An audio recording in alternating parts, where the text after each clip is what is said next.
Online channel में आपका हार्दिक स्वागत है। कुछ समय से ऑफलाइन क्लासेस तो लगी नहीं है और राजस्थान पुलिस का जो पेपर है वो काफ़ी नज़दीक है, इसलिए हम आपके लिए राजस्थान जीके से संबंधित जो महत्वपूर्ण क्वेश्चन है, जो परीक्षा में आने की संभावना है और जो पीछे की जो परीक्षाएं में थी उसमें आए हुए थे, उन्हीं का अध्ययन करेंगे। प्रत्येक पॉइंट वाइज चलेंगे। पॉइंट में से एक ऐसा पॉइंट जिसमें 10% बन रहे हैं महत्वपूर्ण, और एक पॉइंट ऐसा भी है जिसमें 5 क्वेश्चन भी महत्वपूर्ण बन रहे हैं। तो हम राजस्थान के इतिहास या राजस्थान की जीके से संबंधित जो महत्वपूर्ण प्रश्न है, जिसको परीक्षा में आने की संभावना है, उन्हीं का अध्ययन करेंगे। तो सबसे पहले देखते हैं कि आज हम राजस्थान के इतिहास का जो पाठ शुरू करेंगे वो है सभ्यताएं। ये बिंदु है सभ्यताएं, और सभ्यताओं में से आप मानकर चलो कि इनका प्रश्न निश्चित तौर पर परीक्षा में पूछा जाएगा। तो इसके जो महत्वपूर्ण प्रश्न है, भी राजस्थान में जितनी भी सभ्यताएं हैं उन सभ्यताओं में से महत्वपूर्ण प्रश्न कौन कौन से, उन्हीं का हम अध्ययन करेंगे। तो सबसे पहला जो इन्हीं सभ्यताओं के बारे में जो प्रश्न आता है, क्वेश्चन नंबर 1 बड़ा महत्वपूर्ण क्वेश्चन है ये कि कालीबंगा और पीलीबंगा सभ्यता कौन सी नदी के किनारे है? यानी कालीबंगा और पीलीबंगा सभ्यता कौन सी नदी के किनारे है? तो कालीबंगा और पीलीबंगा जो सभ्यता है वो घग्गर नदी के किनारे है, घग्गर नदी। और घग्गर नदी का जो प्राचीन नाम था वो सरस्वती नदी था, सरस्वती नदी, यानी घग्गर नदी का ही प्राचीन नाम सरस्वती नदी। बड़ा अच्छा प्रश्न है, परीक्षा में पूछा भी गया और इसके आगे आने की संभावना भी है। तो आपने ये प्रश्न तो आपके शायद याद हो गया होगा कि कालीबंगा और पीलीबंगा सभ्यता घग्गर नदी के किनारे है। इसके बाद में चलते हैं तो इन्हीं का भी प्रश्न आ जाता है कि कालीबंगा और पीलीबंगा, कालीबंगा और पीलीबंगा सभ्यता की खोज किसने की थी? कालीबंगा और पीलीबंगा सभ्यता है, इसकी खोज किसने की थी? बहुत बार ये प्रश्न परीक्षा में आया हुआ है। तो कालीबंगा और पीलीबंगा सभ्यता की खोज की थी अमलानंद घोष ने, अमलानंद घोष ने। यानी कालीबंगा और पीलीबंगा सभ्यता की खोज अमलानंद घोष ने की थी। यहां खोज पूछा गया है, खोज पूछा गया तो अमलानंद घोष, और यहां यदि उत्खनन कार्य पूछा जाता, उत्खनन कार्य पूछा जाता तो इसका उत्तर हो जाता बीबीलाल और बीके थापा, बीके थापा, यानी बीबीलाल और बीके थापा, इसका उत्तर हो जाता। तो देखिए, अगर ये परीक्षा में प्रश्न पूछा जाता है कि कालीबंगा पीलीबंगा सभ्यता की खोज किसने की थी, तो उत्तर करेंगे अमलानंद घोष। और कालीबंगा पीलीबंगा सभ्यता की उत्खनन का कार्य किसने किया था? तो उत्खनन का कार्य 2 व्यक्तियों के द्वारा किया गया था। इनमें कौन सा ही आंसर आपको पूछा जा सकता है? बीबीलाल आ गया परीक्षा में तो भी सही हुआ है, और बीके थापर आ गया तो भी सही हुआ है। इन दोनों में से एक आंसर आपको मिल जाएगा। तीसरा प्रश्न देखना कौन सा है? राजस्थान की एकमात्र सभ्यता, मात्र सभ्यता, यानी राजस्थान की एकमात्र सभ्यता जिसमें जोते हुए खेतों के अवशेष पाए गए, जोते हुए खेतों के अवशेष पाए गए। तो राजस्थान की एकमात्र सभ्यता कौन सी है जिसमें जोते हुए खेतों के अवशेष पाए गए? दिमाग लगाइए अपना, सोचिए कौन सी सभ्यता थी। तो एकमात्र जोते हुए खेतों के अवशेष पाए गए थे कालीबंगा और पीलीबंगा, कालीबंगा प्लस पीलीबंगा सभ्यता। कालीबंगा और पीलीबंगा सभ्यता में जोते हुए खेतों के अवशेष पाए गए थे। अब जो कालीबंगा और पीलीबंगा जो सभ्यता है उससे संबंधित जो महत्वपूर्ण प्रश्न है वो आपके सामने 3 क्वेश्चन है कि कालीबंगा पीलीबंगा सभ्यता कौन सी नदी के किनारे है। तो हमने उत्तर कर दिया घग्गर, क्योंकि घग्गर नदी का ही प्राचीन नाम क्या था, सरस्वती। इसके बाद कालीबंगा पीलीबंगा सभ्यता की खोज किसने की थी, तो उत्तर करेंगे कमलाराम घोष और उत्खनन कार्य बीपी लाल या बीके थापर। इसके बाद में राजस्थान की एकमात्र सभ्यता जिसमें जोते हुए खेतों के अवशेष पाए गए हैं, तो जोते हुए खेतों के अवशेष पाए गए थे वो कालीबंगा पीलीबंगा सभ्यता में जोते हुए खेतों के अवशेष पाए गए थे।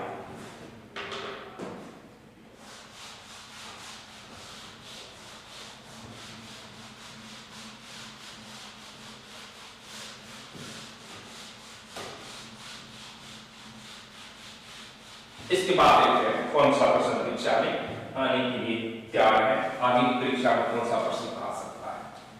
अब हम बात करते हैं आहड़ सभ्यता के बारे में। आहड़ सभ्यता, आहड़ सभ्यता, तो आहड़ सभ्यता है, इनका भी परीक्षा में प्रश्न पूछ लिया जाता है। तो देखिए आहड़ सभ्यता, इसका प्राचीन नाम इसे धूलकोट भी कहते हैं। आहड़ सभ्यता का प्राचीन नाम क्या है, धूलकोट, और इसे अघाटपुर भी कहते हैं, अघाटपुर। अच्छा प्रश्न है, परीक्षा में पहले भी आया हुआ था, आगे भी आने की संभावना है। तो धूलकोट और अघाटपुर ये कौन सी सभ्यता के नाम है, तो आहड़ सभ्यता के नाम है। से ताम्रवती नगरी, बहुत अच्छा प्रश्न है। ताम्रवती नगरी यानी ताम्रवती नगरी कौन सी सभ्यता है, यानी कौन सी सभ्यता को ताम्रवती नगरी कहा जाता है, तो आहड़ सभ्यता को, आहड़ सभ्यता को ताम्रवती नगरी कहा जाता है। तो देखिए आहड़ सभ्यता से संबंधित, आहड़ सभ्यता से संबंधित जो राजस्थान पुलिस में जो आने लायक जो प्रश्न थे वो सिर्फ 2 ही प्रश्न है। एक तो आहड़ सभ्यता का जो प्राचीन नाम क्या है, तो आहड़ सभ्यता का प्राचीन नाम अघाटपुर और धूलकोट है। इसके बाद में ताम्रवती नगरी कौन सी सभ्यता कहलाती है, तो ताम्रवती नगरी कहलाती है आहड़ सभ्यता। इसके बाद में पढ़ते हैं तो गणेश्वर सभ्यता, गणेश्वर सभ्यता। तो गणेश्वर सभ्यता है ये कांगली नदी के किनारे है। कौन सी नदी के किनारे, कांगली नदी के किनारे है, और ये सीकर में है। बहुत अच्छा प्रश्न है कि गणेश्वर सभ्यता कौन से जिले में है, तो गणेश्वर सभ्यता सीकर में है और ये कांगली नदी के किनारे है। अब इसका जो महत्वपूर्ण प्रश्न है वो है ताम्रयुगीन, ताम्रयुगीन सभ्यताओं की जननी, यानी ताम्रयुगीन सभ्यताओं की जननी कौन सी सभ्यता है। तो देखिए ये 2 प्रश्न है, मैं आपको बता रहा हूं कि ये 2 प्रश्न है, एक ताम्रवती नगरी वाला और एक ताम्रयुगीन सभ्यता की जननी वाला। इन 2 प्रश्नों में से, इन 2 प्रश्नों में से एक प्रश्न राजस्थान पुलिस के किसी भी पार्ट में पूछा जा सकता है, पूछा जाएगा। ये दोनों में से एक प्रश्न अवश्य पूछा जाएगा, चाहे किसी भी पार्ट में आ सकता है। हो सकता है ये 1 पार्ट में या 2 में या 3, तीनों पार्टों में से किसी पार्ट में ये प्रश्न आ सकते हैं, ये आएगा। तो गणेश्वर सभ्यता है उसे तो कहते हैं ताम्रयुगीन सभ्यता की जननी, और जो ताम्रवती नगरी है वो सभ्यता आहड़। ताम्रवती नगरी आया है तो उत्तर आहड़, और ताम्रयुगीन आया है तो उत्तर गणेश्वर, यानी गणेश्वर।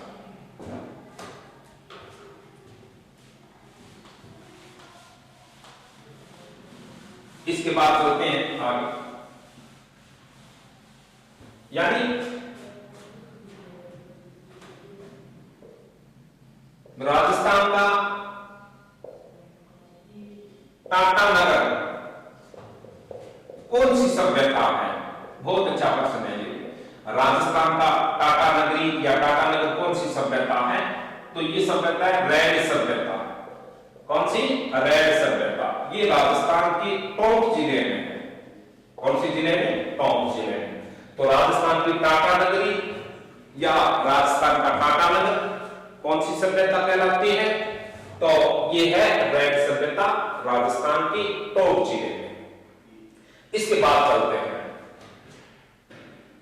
तो नगरी सभ्यता। नगरी सभ्यता, ये सभ्यता चित्तौड़गढ़ में है। चित्तौड़गढ़ में, यानी नगरी सभ्यता ये चित्तौड़गढ़ में। तो परीक्षा में किस तरह का प्रश्न पूछा जाएगा कि राजस्थान की कौन सी सभ्यता को, राजस्थान की कौन सी सभ्यता को राजस्थान की मध्ययुगीन कहा जाता है? राजस्थान की मध्ययुगीन कहा जाता है। तो देखो, नगरी नामक स्थान कौन से जिले में हुआ? चित्तौड़गढ़ में। इसे राजस्थान की क्या कहते हैं? मध्ययुगीन कहते हैं। नगरी नामक स्थान राजस्थान के चित्तौड़गढ़ में है और नगरी नामक स्थान को राजस्थान की मध्ययुगीन कहते हैं। ये सभ्यता से संबंधित प्रश्न है।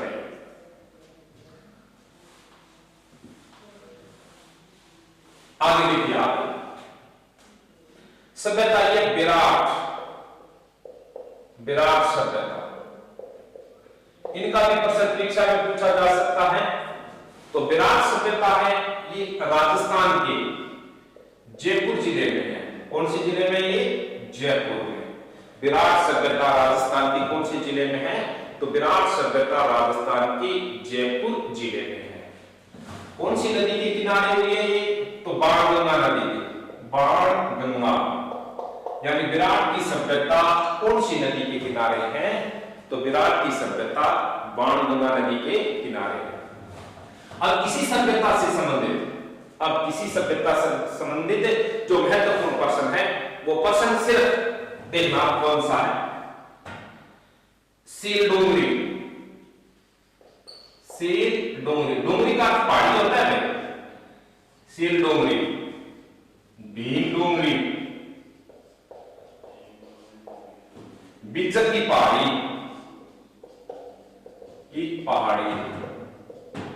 सील डोंगरी, भीम डोंगरी, बिज्जत की पहाड़ी, गणेश डोंगरी। इसमें आपको कौन सा ही प्रश्न किया जा सकता है जिस प्रकार पूछ लेता है कि बिज्जत की पहाड़ी कौन सी सभ्यता में है, या फिर भीम डोंगरी की पहाड़ी कौन सी सभ्यता में, या फिर सील डोंगरी कौन सी सभ्यता में, या फिर गणेश डोंगरी कौन सी सभ्यता। तो आपको याद रखना है, जिस शब्द के अंत में डोंगरी शब्द लग गया वो उत्तर चला गया विराट सभ्यता। जिला कौन सा हुआ? गंगानगर, जिला हुआ जयपुर, और नदी कौन सी हुई? बाणगंगा नदी। इसके बाद में देखो आप, महात्मा बुद्ध, अच्छा प्रश्न। महात्मा बुद्ध, सम्राट अशोक, महात्मा बुद्ध, सम्राट अशोक, बहुत अच्छा प्रश्न है। यानी महात्मा बुद्ध, जो आपको देखना है कि यदि प्रश्न सभ्यताओं से संबंधित पूछा गया है, यदि प्रश्न सभ्यताओं से संबंधित पूछा गया है और उस सभ्यता की जो प्रश्न है उसमें महात्मा बुद्ध या सम्राट अशोक, इन दो के नाम दिए गए हैं और राजस्थान के संदर्भ में प्रश्न पूछा गया, तो उत्तर हो जाएगा विराट की सभ्यता। क्या हो जाएगा? विराट की सभ्यता। अब सभ्यताओं से संबंधित जो प्रश्न आया है, महात्मा बुद्ध या सम्राट अशोक, इनका कोई भी प्रश्न हो और सभ्यताओं से संबंधित है तो उत्तर विराट की सभ्यता हो जाएगा। और जिसके लास्ट में डोंगरी शब्द है उसका भी क्या हो जाएगा? विराट की सभ्यता। यानी इसका उत्तर भी विराट की सभ्यता हो जाएगा। तो सभ्यताओं से संबंधित आपके सामने जो प्रश्न रखे हैं ये परीक्षाओं की दृष्टि से बहुत महत्वपूर्ण है। आप इनको पढ़ते रहिए, आपको निश्चित तौर पर फायदा होगा। इसके बाद में चलते हैं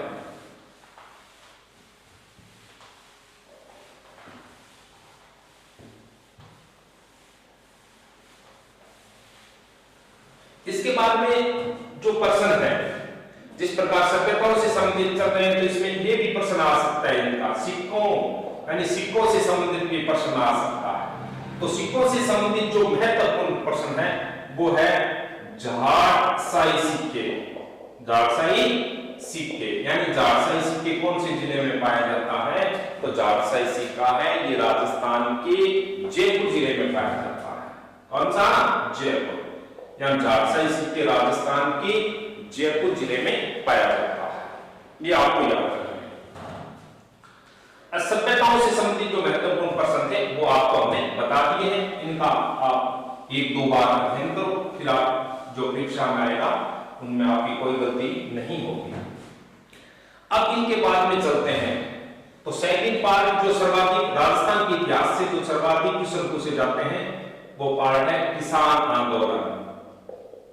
किसान आंदोलन इन्हीं का प्रश्न, यानी राजस्थान में किसान आंदोलन बहुत अच्छा बिंदु है, एक या दो प्रश्न इनसे पूछ लिया जाता है। तो अगर पहला प्रश्न इनका क्या बनता है?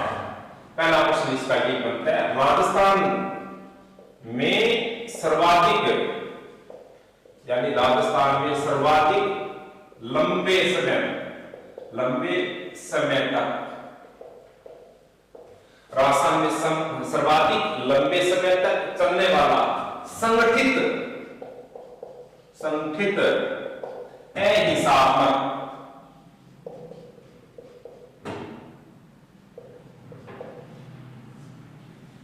यानी राजस्थान में सर्वाधिक लंबे समय तक संगठित और अहिंसात्मक आंदोलन कौन सा था? तो हम उत्तर करेंगे इसका बिजोरिया। कौन सा उत्तर हो जाएगा? बिजोरिया। भी राजस्थान में हाँ इनका एक प्रश्न आ सकता है कि लंबे समय तक चलने वाला किसान आंदोलन परीक्षा पूछा गया तो भी बिजोरिया उत्तर होगा, संगठित पूछा गया तो भी बिजोरिया उत्तर होगा, अहिंसात्मक पूछा गया है तो भी इसका उत्तर क्या होगा? बिजोरिया होगा। इसके बाद सेकंड देखना, अब आपके सामने ये भी प्रश्न किया जा सकता है कि बिजोरिया नामक स्थान यानी बिजोरिया नामक स्थान राजस्थान के कौन से जिले में है? तो बिजोरिया नामक स्थान राजस्थान के भीलवाड़ा जिले में। कौन से जिले में? भीलवाड़ा। यानी बिजोरिया नामक स्थान है वो राजस्थान के भीलवाड़ा जिले में। सेकंड, बिजोरिया का संस्थापक, बहुत अच्छा प्रश्न है, बहुत बार परीक्षाओं में आया हुआ है। बिजोरिया का संस्थापक कौन था? बहुत अच्छा प्रश्न है कि बिजोरिया का संस्थापक कौन था? तो बिजोरिया का जो संस्थापक था वो अशोक परमार था। अशोक परमार यानी बिजोरिया का जो संस्थापक था उसका नाम अशोक परमार था। बहुत अच्छा प्रश्न है। हाँ, तो देखो सर्वाधिक लंबे समय तक चलने वाला संगठित आंदोलन था वो, यानी संगठित अहिंसात्मक बिजोरिया था। ये प्रश्न भी आ सकता है बिजोरिया नामक स्थान कौन से जिले में? तो भीलवाड़ा में। बिजोरिया नामक या बिजोरिया का संस्थापक कौन था? तो अशोक परमार था। इसके बाद में बिजोरिया किसान आंदोलन का जनक यानी बिजोरिया किसान आंदोलन का जनक, तो इस आंदोलन का जनक था विजय सिंह परथे। विजय सिंह परथे यानी इसका जनक था तो परथे था। अब इनका प्रश्न आ जाता है कि राजस्थान में भी किसान आंदोलन का जनक किसे माना जाता है? तो राजस्थान में भी किसान आंदोलन का जनक किसे माना जाएगा? विजय सिंह परथे। तो बिजोरिया किसान आंदोलन यानी बिजोरिया किसान आंदोलन का जनक कौन था? विजय सिंह परथे। विजय सिंह। अब प्रश्न आ जाता है कि बिजोरिया किसान आंदोलन का, बिजोरिया किसान आंदोलन का सबसे पहले नेतृत्व किसने किया? तो उत्तर हो जाएगा साधु सीताराम दास। साधु सीताराम दास यानी बिजोरिया किसान आंदोलन का जो सबसे पहले नेतृत्व किया था वो था साधु सीताराम दास। और बिजोरिया किसान आंदोलन का नेतृत्व या बिजोरिया किसान आंदोलन का जनक कौन था? तो विजय सिंह परथे। बिजोरिया का संस्थापक कौन था? तो अशोक परमार। बिजोरिया नामक स्थान कौन से जिले में? तो भीलवाड़ा में। और सर्वाधिक लंबे समय तक चलने वाला संगठित अहिंसात्मक आंदोलन कौन सा था? तो भी उत्तर हम क्या करेंगे? बिचौलिया, यानी बिचौलिया। इसके बाद में चलते हैं देखो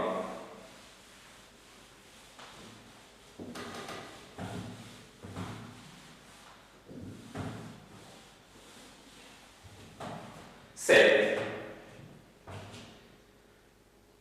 नींबू चाणा, चाणा किसान आंदोलन, नींबू चाणा या नीम राणा, यानी नींबू चाणा या नीम राणा किसान आंदोलन, नींबू चाणा या नीम राणा किसान आंदोलन। यानी ये प्रश्न पूछा जाएगा कि नींबू चाणा या नीम राणा किसान आंदोलन कौन से जिले में हुआ था? तो उत्तर करेंगे हम अलवर। कौन सा उत्तर करेंगे? अलवर। बहुत अच्छा है। या प्रश्न किया जा सकता है कि नींबू चाणा या नीम राणा नामक स्थान कौन से जिले में? तब भी उत्तर क्या होगा इसका? अलवर। अब यानी गांधी जी ने किस आंदोलन को भारत का दूसरा जलियांवाला बाग हत्याकांड बताया? यानी गांधी जी ने किस आंदोलन को भारत का दूसरा जलियांवाला बाग यानी जलियांवाला बाग हत्याकांड बताया था? तो उसका उत्तर भी नीम राणा हो जाएगा। नीम राणा या नींबू चाणा, नीम राणा या नींबू चाणा, इसी का उत्तर हो जाएगा। तो जो ये नीम राणा और नींबू चाणा जो किसान आंदोलन है, इनके दो ही प्रश्न महत्वपूर्ण बनते हैं। एक तो ये कौन से जिले में है, ये गांधी जी ने कौन से किसान आंदोलन को भारत का दूसरा जलियांवाला बाग हत्याकांड बताया था?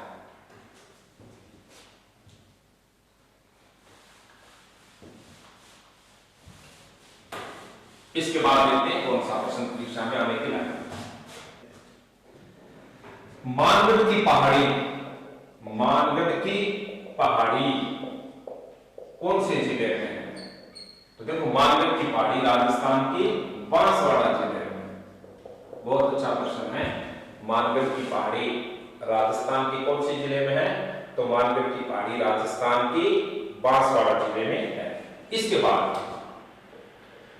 एकी आंदोलन,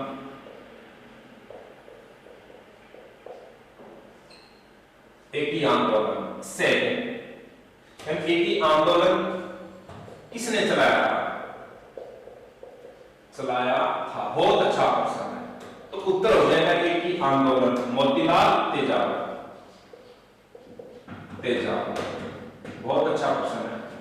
एकी आंदोलन मोतीलाल तेजावत। सेकंड बहुमत आंदोलन।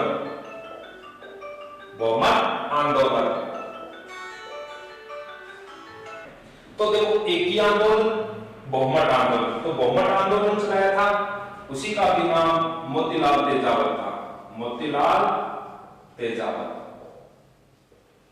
उसी का नाम भी मोतीलाल तेजावत। इसके बाद में समसभा की स्थापना, यानी समसभा की स्थापना किसने की थी? तो समसभा की स्थापना साधु गोविंद गिरी ने की थी। साधु गोविंद गिरी ने। तो देखिए ये चार प्रश्न हैं और इन चारों प्रश्नों में से तीन पार्ट हैं। तीनों पार्टों में प्रत्येक पार्ट में ये पूछा जाएगा एक प्रश्न इसका। इसकी 100% गारंटी है। इसकी 100% गारंटी है कि इनका प्रश्न आएगा। ज्यादातर परीक्षा में ये प्रश्न एकी आंदोलन किसने चलाया था? मोतीलाल तेजावत। समसभा की स्थापना किसने की थी? साधु गोविंद गिरी। भौमट आंदोलन किसने चलाया था? मोतीलाल तेजावत। और मानगढ़ की पहाड़ी कौन से जिले में है? तो मानगढ़ की पहाड़ी राजस्थान के बांसवाड़ा जिले में है। अब जो ये प्रश्न है, जिस प्रकार बिजोलिया कौन से जिले में है? तो बिजोलिया भीलवाड़ा में हुआ। उसके बाद में यानी किसान आंदोलन का जनक कौन था? तो मोती यानी किसान आंदोलन का जनक विजय सिंह प्रथे। अब जो ये किसान आंदोलन का पूछ लेगा तो भी उत्तर विजय सिंह प्रथे का होगा। अब इसमें पूछ लेते हैं परीक्षा में कि नीमूचाना या नीमराणा कौन से जिले में है? तो नीमूचाना और नीमराणा भी राजस्थान के अलवर जिले में है। अब प्रश्न पूछ लेगा कि यानी भौमट आंदोलन किसने चलाया था? तो मोतीलाल तेजावत। इसके बारे में प्रश्न किया जा सकता है आपसे कि एक ही आंदोलन किसने चलाया था? तो मोतीलाल तेजावत। सब सभा की स्थापना किसने की थी? तो साधु गोविंद गिरी। जो प्रश्न आपको बताए हैं, जो प्रश्न मैंने आपको बताए हैं किसान आंदोलनों से संबंधित, उन्हीं में से प्रश्न पूछा जाएगा। आपको टेंशन करने की दिक्कत नहीं है, कोई दिक्कत नहीं है कि आपके फ्रेश माइंड या फ्री माइंड से आप तैयारी करके जाइए। जो बता रहे हैं उन्हीं में से गलत करना।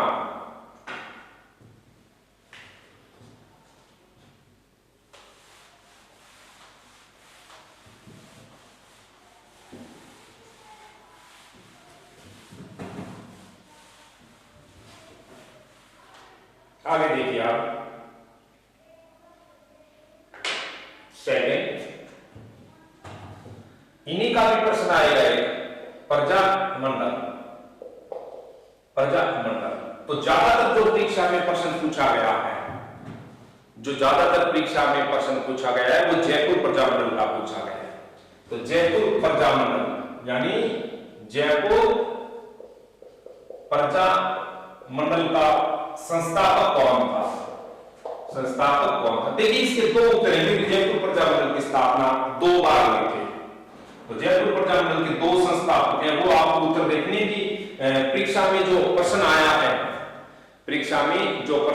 है और कौन सा यानी 2 उत्तर हैं इसके, तो कौन से उत्तर इसमें पूछा गया? एक उत्तर पूछा जाएगा कपूरचंद पाटनी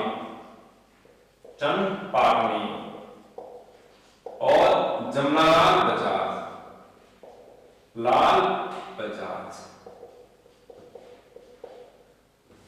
यानी कपूरचंद पाटनी और जमनालाल बजाज। हो सकता है कि परीक्षा पूछा जा सकता है कि जयपुर प्रजामंडल का संस्थापक कौन था। तो आपको उत्तर ध्यान में रखना है कि जब कपूरचंद पाटनी अगर 4 आंसरों में है तो जमनालाल बजाज नहीं आएगा, और जमनालाल बजाज यदि 4 आंसरों में उत्तर में दिया हुआ है तो कपूरचंद पाटनी, क्योंकि जयपुर प्रजामंडल की स्थापना 2 बार हुई थी। कपूरचंद पाटनी और जमनालाल बजाज द्वारा इनकी स्थापना की गई थी। प्रश्न पूछ लिया जाता है कि सिरोही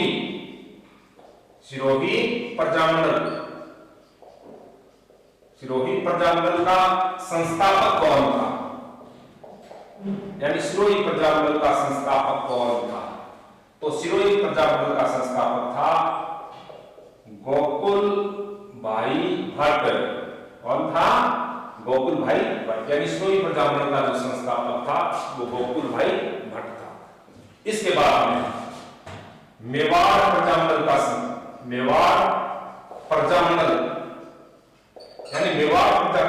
का जो संस्थापक था वो मेवाड़ प्रजामंडल का संस्थापक माणिक्यलाल वर्मा।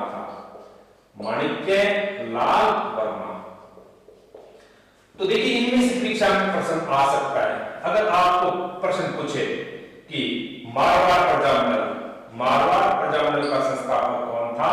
तो जयनारायण व्यास यानी इसका संस्थापक। तो इसी में से प्रश्न पूछेगा जयपुर प्रजामंडल का। तो मैंने आपको बता दी कि इसके 2 उत्तर हैं, कपूरचंद पाटनी और जमनालाल बजाज। सिरोही प्रजामंडल का पूछेगा तो गोकुल भाई भट्ट। इसके बाद में मेवाड़ प्रजामंडल का पूछेगा तो माणिक्यलाल वर्मा। इसके बाद में मारवाड़ प्रजामंडल का पूछेगा तो जयनारायण व्यास।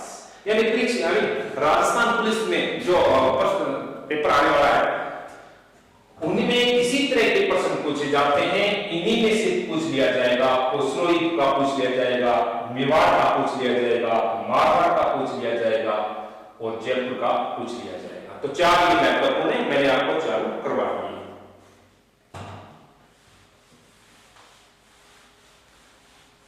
इसके बाद हम देखते हैं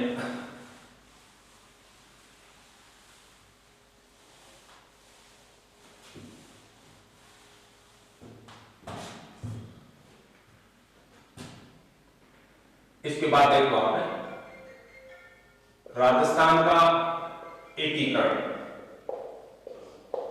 राजस्थान का एकीकरण, ये एकीकरण बड़ा पार्ट है, ये आपको बहुत बड़ा लगता है, लेकिन इनके इतने छोटे प्रश्न आते हैं कि बहुत ही सरल परीक्षा में इनके प्रश्न पूछे जाते हैं। तो जिसका देखो प्रश्न आ सकता है कि राजस्थान के एकीकरण का जनक कौन था? एकीकरण का जनक, यानी राजस्थान के एकीकरण का जनक कौन था? तो राजस्थान के एकीकरण का जनक था सरदार पटेल। सरदार पटेल राजस्थान के एकीकरण का जनक सरदार पटेल को माना जाता है। बहुत अच्छा प्रश्न। सेकंड प्रश्न पूछ लिया जाता है कि राजस्थान का एकीकरण कितने चरणों में हुआ था? कितने चरणों में हुआ था? तो राजस्थान का एकीकरण 7 चरणों में हुआ था। कितने चरणों में? 7 चरणों में। तो राजस्थान के एकीकरण का जनक था वो सरदार पटेल था। और राजस्थान का एकीकरण कितने चरणों में हुआ? तो राजस्थान का एकीकरण 7 चरणों में हुआ। प्राचीन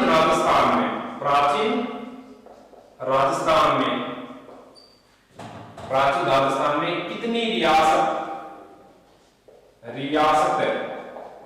व ठिकाने थे? तो प्राचीन राजस्थान में 19 रियासत, कितनी? 19 रियासत और ठिकाने कितने थे? 3। कितने ठिकाने थे? 3। तो एकीकरण का चरण कितने चरणों में राजस्थान का एकीकरण हुआ? 7। प्राचीन राजस्थान में कुल रियासत कितनी थी? 19 और ठिकाने कितने थे? 3। तो इन्हीं का भी प्रश्न परीक्षा में पूछ लिया जाता है।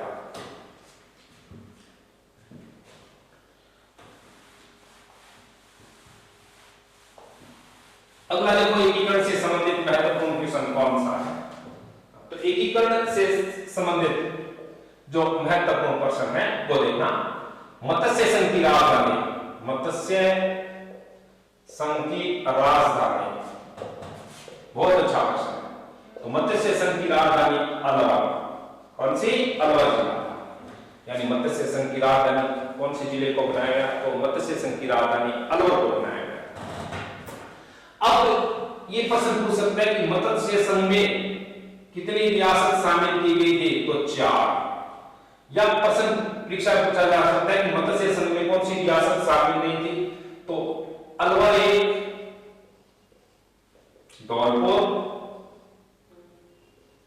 करौली, क्या हुआ? अलवर 1, धौलपुर 2 और करौली 3। जिस प्रकार इसकी एक ट्रिक्स है A, B और C और D।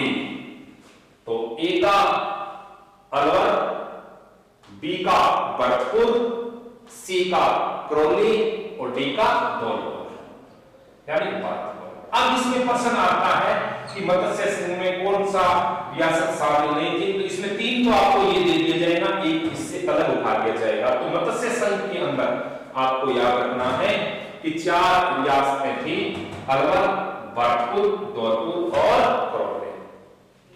ज्यादातर परीक्षा में ये प्रश्न पूछा गया है कि मत्स्य संघ की राजधानी, तो मत्स्य संघ की राजधानी आपको मैंने कौन सी बताई है? अलवर बताई है। तो मत्स्य संघ की राजधानी कौन सा जिला होगा? अलवर होगा। इसके बाद देखना, अब ये प्रश्न पूछ लिया जाता है कि जो प्राचीन ठिकाने थे, यानी राजस्थान में कौन सा ठिकाना नहीं था? कौन सा ठिकाना नहीं था? तो आपकी याद होना चाहिए कि राजस्थान में कितने ठिकाने बताए थे मैंने? 3। देखो, नीमराना 1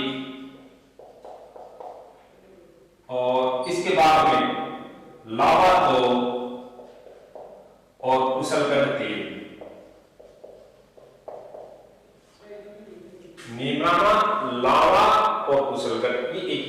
समय 3 ठिकाने थे। अब एकीकरण का जो महत्वपूर्ण प्रश्न बचा है वो एक है, वो तो परीक्षा में आएगा, वो तो राजस्थान पुलिस के पेपर में तो आएगा। राजस्थान का वर्तमान स्वरूप कब सामने आया? प्रश्न यही है कि राजस्थान का वर्तमान स्वरूप कब सामने आया। सेकंड प्रश्न, एक उत्तर है, 2 प्रश्न होंगे, एक उत्तर होगा। राजस्थान निर्माण की प्रक्रिया कब पूरी हुई? राजस्थान के निर्माण की प्रक्रिया कब पूरी हुई थी? तो देखो, राजस्थान का वर्तमान स्वरूप या राजस्थान निर्माण की प्रक्रिया पूरी हुई थी 1 नवंबर 1956 में। आपको राजस्थान पुलिस के पेपर में ये दिनांक, एक ही दिनांक मिलेगी। राजस्थान पुलिस के पेपर में आपको एक ही दिनांक मिलेगी। वो दिनांक कौन सी होगी? 1 नवंबर 1956 होगी। ये प्रश्न अवश्य आएगा, ये प्रश्न परीक्षा में अवश्य ही पूछा जाएगा। मोस्ट प्रश्न है ये परीक्षा की दृष्टि से। तो राजस्थान एकीकरण से संबंधित परीक्षा में आने के जो प्रश्न थे वो बता दिया कि आपको प्रश्न पूछा जा सकता है कि एकीकरण का जनक कौन था या राजस्थान का निर्माता किसे माना जाता है। तो सरदार पटेल। या प्रश्न पूछा जा सकता है कि एकीकरण, राजस्थान के एकीकरण कितने चरणों हुआ? तो 7। या आपको प्रश्न पूछ लिया जाता है कि पहला संघ था, उसका क्या नाम था? तो मत्स्य संघ। मत्स्य संघ में कुल रियासत कितने थे? 4। चारों रियासत बता दी। ठिकाने कितने थे? 3, नीमराना, लावा और कुशलगढ़। इसके बाद में आपको मैंने बता दिया कि राजस्थान का वर्तमान स्वरूप या राजस्थान निर्माण की प्रक्रिया कब पूरी हुई थी। तो 1 नवंबर 1956 में। ये प्रश्न 100% ये प्रश्न परीक्षा में होगा, इसको कोई नहीं रोक सकता इस प्रश्न को।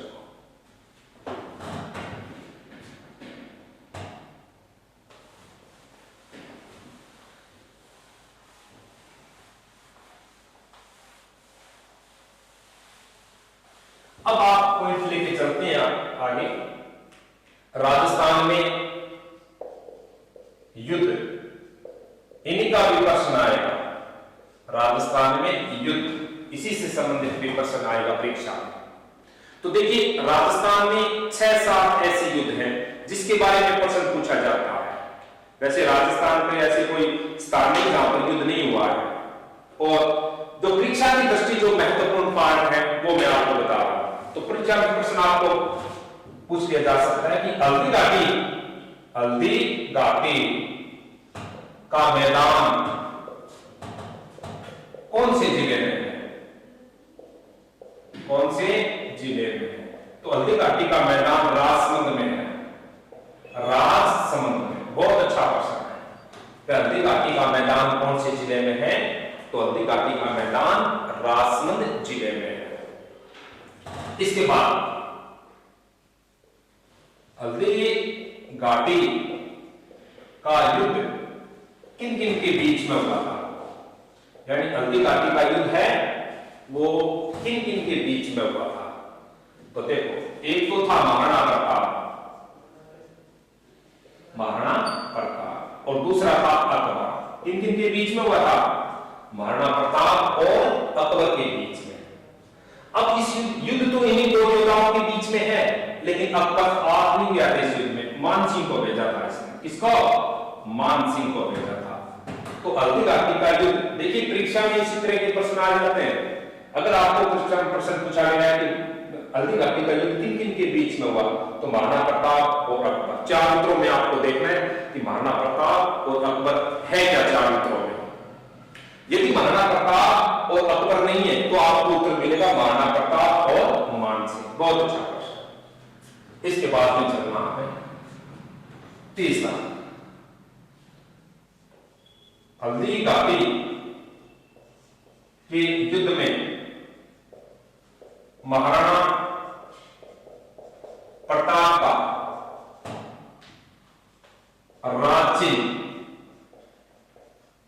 किसने धारण किया, यानी हल्दी घाटी का जो युद्ध हुआ था उसमें महाराणा प्रताप का राज चिन्ह धारण किया था। तो हल्दी घाटी के युद्ध में जो महाराणा प्रताप का राज चिन्ह धारण किया था वो झाला मन्ना,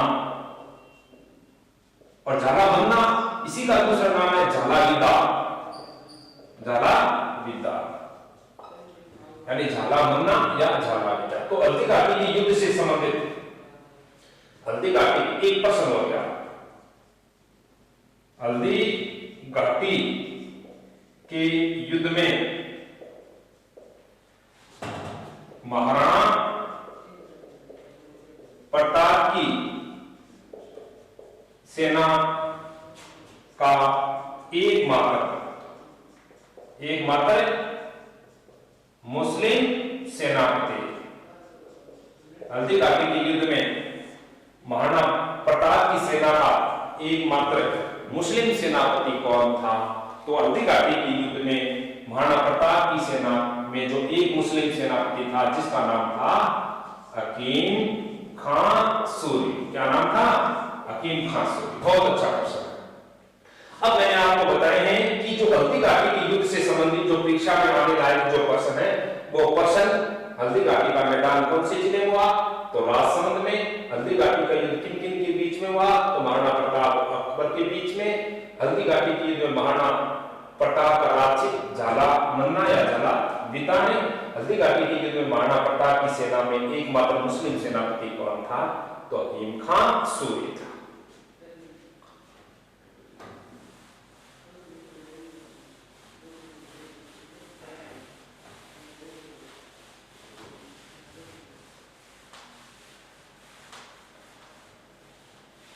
इसके बाद आगे देखिए आप सैन्य। खानवा का मैदान, यानी खानवा का मैदान कौन से जिले में है? तो खानवा का मैदान राजस्थान के भरतपुर जिले में है। कौन से जिले में? खानवा का मैदान राजस्थान के भरतपुर जिले में। और खानवा का युद्ध किन किन के बीच में हुआ? तो खानवा का युद्ध राणा साना और यानी खानवा का युद्ध राणा साना, यानी खानवा का मैदान कौन से जिले में? तो खानवा का मैदान राजस्थान के भरतपुर जिले में। खानवा का युद्ध किन राणा साना और बाबर के बीच में हुआ था?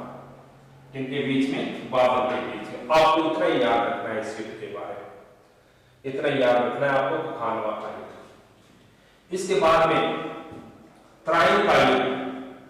त्राइन का जो प्रथम युद्ध था वो 1191 में और त्राइन का जो दूसरा युद्ध था वो 1192 में। त्राइन का मैदान है वो करनाल में। करनाल नामक स्थान, करनाल रह गया हरियाणा में। कहां रह गया? हरियाणा। यानी करनाल कहां रह गया? हरियाणा। और जो त्राइन का जो युद्ध हुआ था वो पृथ्वीराज चौहान और मोहम्मद गोरी के बीच में हुआ। मोहम्मद गोरी। तो त्राइन का जो प्रथम युद्ध हुआ था 1191 में वो पृथ्वीराज चौहान और मोहम्मद गोरी के बीच में हुआ था। इसमें विजय हुआ था पृथ्वीराज, और 1192 में जो त्राइन का युद्ध हुआ था उसमें विजय हुआ था मोहम्मद गोरी। तो परीक्षा में पूछे कि त्राइन का प्रथम युद्ध में कौन विजय हुआ?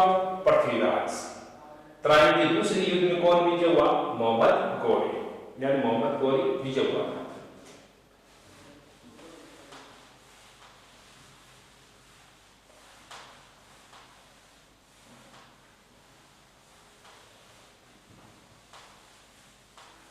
अब देखो जो युद्ध से संबंधित 3 बताए हैं आपको। अगला देखना गिरी सुमेल का मैदान। आपको परीक्षा पूछा जा सकता है गिरी सुमेल का मैदान। और गिरी सुमेल के मैदान को जेतारण का मैदान कहते हैं। जेतारण का मैदान, यानी गिरी सुमेल के मैदान को ही जेतारण का मैदान कहते हैं। ये पाली में है। कौन से जिले में? पाली में। और युद्ध किन किन के बीच में हुआ था? तो एक तो था मालदेव और दूसरा था शेरशाह सूरी, शेरशाह सूरी, यानी मालदेव और शेरशाह सूरी। अब उनका जो प्रश्न महत्वपूर्ण बनता है कि कौन से युद्ध में शेरशाह सूरी ने कहा था, कौन से युद्ध में शेरशाह सूरी ने कहा था कि मैं एक मुट्ठी बाजरे के लिए, मैं एक मुट्ठी बाजरे के लिए हिंदुस्तान का साम्राज्य खो देता, हिंदुस्तान का साम्राज्य खो देता या हिंदुस्तान की बादशाह खो देता। तो यानी गिरी सुबेर का जो मैदान है उसी मैदान का नाम जेतारण है। कौन सी जिले में? पाली। युद्ध किसके बीच में हुआ? मालदेव शेरशाह सूरी के बीच। इसी युद्ध में कौन विजय हुआ? शेरशाह सूरी। विजय के बाद शेरशाह सूरी ने कहा कि मैं एक मुट्ठी बाजरे के लिए हिंदुस्तान की बादशाह खो देता या हिंदुस्तान का साम्राज्य खो देता।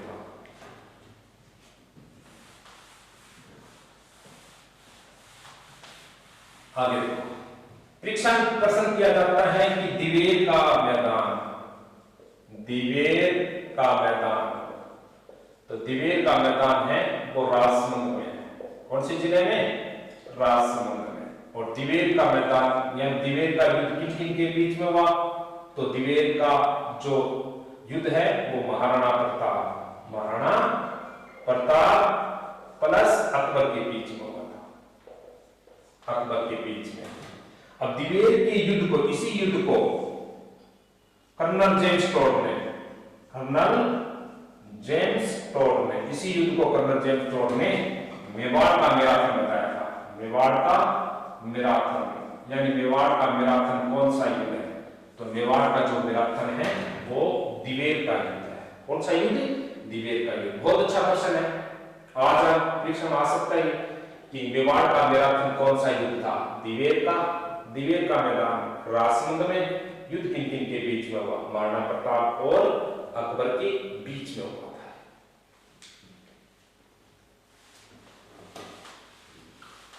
अब जो युद्ध से संबंधित 10 प्रश्न थे वो मैंने आपको बता दिए, इन्हीं को आप पढ़ो। 100% इन्हीं में से पूछा जाएगा, कोई दिक्कत नहीं आएगी। आप हिमालय पर्वत की तरह आपकी रक्षा करेंगे हम पेपर वाले थे। अब इनके बाद में चलते हैं आगे, तो इन्हीं का भी प्रश्न पूछ लिया जाता है दुर्ग, इन्हीं का भी प्रश्न पूछ लिया जाते हैं दुर्गों के बारे में।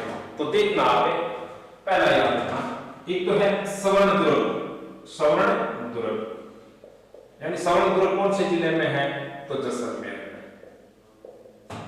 दूसरा है सुवर्ण, सुवर्ण दुर्ग कौन से जिले में है? तो सुवर्ण दुर्ग है जालौर में। कौन से जिले में? जालौर में। यानी सवर्ण दुर्ग कौन से जिले में? तो सवर्ण दुर्ग जैसलमेर और सुवर्ण दुर्ग जालौर के, जालौर। औरंगजेब ने अपने भाई दारा शिकोह, औरंगजेब का भाई था दारा शिकोह, औरंगजेब ने अपने भाई दारा शिकोह को किस दुर्ग में कैद किया? तो औरंगजेब ने अपने भाई दारा शिकोह को कांकड़वाड़ी दुर्ग में कैद किया था। कांकड़वाड़ी, कौन से दुर्ग में? कांकड़वाड़ी दुर्ग में कैद किया था औरंगजेब ने अपने भाई दारा शिकोह को। ये कांकड़वाड़ी दुर्ग है, ये अलवर में है। कौन से जिले में? अलवर में, यानी कांकड़वाड़ी दुर्ग राजस्थान के अलवर जिले में। अजय दुर्ग, अजय दुर्ग जिसको आज तक कोई भी जीत नहीं सका, अजय दुर्ग है वो लोहागढ़ है, लोहागढ़, और ये रह गया भरतपुर में। यानी अजय दुर्ग कौन सा है? तो अजय दुर्ग कौन सा है? आगे देखो, जलदुर्ग, जलदुर्ग कौन सा है? तो जलदुर्ग गालवन है, गालवन, और ये गालवन दुर्ग रहेगा झालावाड़ में। कौन से जिले में? झालावाड़ में। तो जलदुर्ग कौन सा है? गालवन कहां रह गया? झालावाड़। इसके बाद महाराणा प्रताप का जन्म कौन से दुर्ग में हुआ था? तो कुंभलगढ़ में, कुंभलगढ़ दुर्ग में हुआ था महाराणा प्रताप का जन्म। मेवाड़ की आंख, मेवाड़ की आंख कौन सा ध्रुव है? तो मेवाड़ की आंख कटार ध्रुव है, कटार ध्रुव, यानी मेवाड़ की आंख कौन सा ध्रुव है? तो देखो स्वर्ण ध्रुव है वो जैसलमेर में, सुवर्ण है वो जालौर में, औरंगजेब ने अपने भाई दाराशिकोह को इस ध्रुव में कैद किया कांकरवाड़ी, कांकरवाड़ी अलवर में रह गया। अजय ध्रुव कौन सा है? लोहागढ़, कौन से जिले में? भरतपुर में। जल ध्रुव कौन सा है? गागरो, कहां रह गया? झालावाड़ में। महाराणा प्रताप का जन्म कौन से ध्रुव में हुआ था? कुंभलगढ़ में। मेवाड़ की आंख कौन सा ध्रुव कहलाता है? कटार। इन्हीं ध्रुवों के बारे में एक पंक्तियां भी कई बार परीक्षा में पूछ ली जाती हैं, ये महत्वपूर्ण है, इनको आप पढ़िए।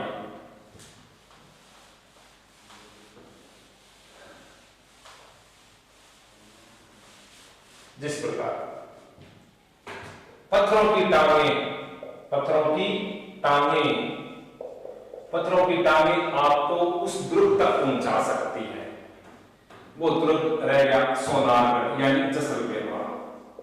कहावतें आ सकती है इसमें, क्योंकि 2013 के पेपर में 2 कहावतें पूछी थी ध्रुवों के बारे में।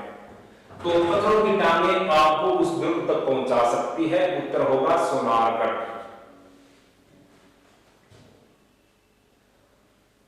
यह ध्रुव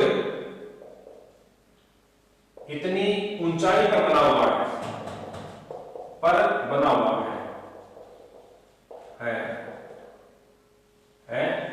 कि इसके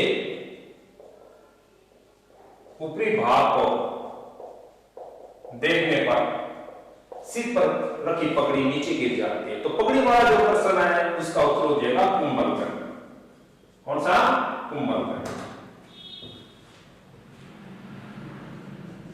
तिरिया तेल हमीर हर चलेगा दूसरी बार। अन्य ध्रुव नंगे हैं जबकि यह ध्रुव बख्तर बनता है, उत्तर हो जाएगा रणथंभौर। कौन सा?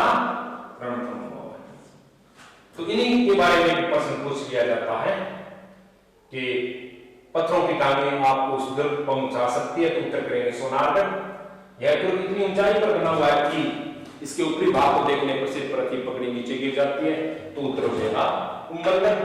और तिरिया तेल हमीर हर चलेगा दूजी बार, तो ध्रुव हो जाएगा रणथंभौर। ये रणथंभौर ध्रुव कौन से जिले में? सवाई माधोपुर में, सवाई माधोपुर में। इसके बाद में अन्य ध्रुव नंगे हैं जबकि यह ध्रुव बख्तर बंद है, तो भी ये उत्तर हो जाएगा इसका रणथंभौर, यानी इसका उत्तर रणथंभौर हो जाएगा। लेकिन अधिकांश प्रश्न पूछा जाता है सवर्ण ध्रुव कौन सा है, या सवर्ण ध्रुव कौन से जिले में? जैसलमेर। सुवर्ण कौन से जिले में? जालौर। जल ध्रुव कौन सा है? गागरो, झालावाड़ में है। और गागरो ध्रुव किन 2 नदियों के संगम पर है? आया हुआ अवसर है, तो गागरो ध्रुव है वो काली सिंध प्लस आहू, काली सिंध और आहू नदी के संगम पर, यानी इन 2 नदियों के संगम पर गागरो ध्रुव है। हवेलियों का पूछेगा तो हवेलियों का तो एक ही प्रश्न है आएगा, तो ये पूछेगा पटवों की हवेली कौन से जिले में? पटवों की हवेली कौन से जिले में? तो पटवों की हवेली है वो जैसलमेर में। कौन से जिले में? जैसलमेर। यानी पटवों की हवेली कौन से जिले में है? तो पटवों की हवेली जैसलमेर में। इनके 2 प्रश्न है, देखना आपने। हवेलियां कौन से जिले की प्रसिद्ध है? जिले की प्रसिद्ध है, तो हवेलियां जैसलमेर जिले की प्रसिद्ध है। या हवेलियों का नगर कौन सा जिला है? तो जैसलमेर। यानी हवेलियां कौन से जिले की प्रसिद्ध है? तो उत्तर हो जाएगा जैसलमेर। हवेलियां कहां की प्रसिद्ध है? यानी हवेलियां कहां की प्रसिद्ध है? तो उत्तर हो जाएगा शेखावाटी, शेखावाटी। या फिर प्रश्न किया जा सकता है कि भित्ति चित्रों से बनी हवेलियां, यानी कौन सी चित्रों से? भित्ति चित्रों से बनी हवेलियां कौन से स्थान की प्रसिद्ध है या कौन से क्षेत्र की प्रसिद्ध है? तो उत्तर शेखावाटी। हवेलियां कौन से जिले की प्रसिद्ध है? तो उत्तर जैसलमेर। इन्हीं के बारे में। थैंक्स। अगली क्लास में फिर मिलेंगे महत्वपूर्ण प्रश्नों के साथ। आप इनको पढ़ते रहिए। और सर्वाधिक प्रश्न पूछे जाएंगे इस पार्ट से।